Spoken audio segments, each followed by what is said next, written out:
ચૈતર વસાવાની મુશ્કેલીમાં થયો વધારો. મારામારીના કેસમાં ચૈતરના જામીન નામંજૂર. આમ આદમી પાર્ટીના ધારાસભ્ય રહેશે હજુ પણ જેલમાં. હીરાપરા કોર્ટે જામીન કર્યા નામંજૂર. 5 જુલાઈથી ડેડિયાપાડાના એમએલએ છે જેલમાં બંધ.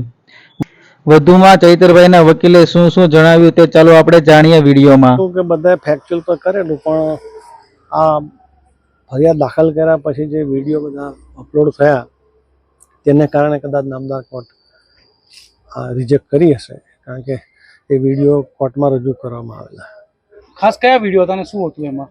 એ કોઈક સરપંચે બધો આક્રોશ ઠારવ્યો કે અમને આદિવાસીઓને અન્યાય થયો છે અને અમે આમ કરીશું. એ બધા વિડીયોનો એ કદાચ આપણે વિરુદ્ધ જાય એવું લાગ્યું અમને. આખું જજમેન્ટ વાંચ્યું નથી. હવે તો હાઈકોર્ટમાં જવાનું છે. દલીલો તો એવી હતી કે આ ગુનો જ નથી બનતો. હવે દલિત ના માન્ય રાખી કોર્ટે, એટલે ઉપર જવાનું. દાદા, ખાસ પાછલા કેસમાં એ લોકોએ વધારે સુનાવણી હાથ ધરી.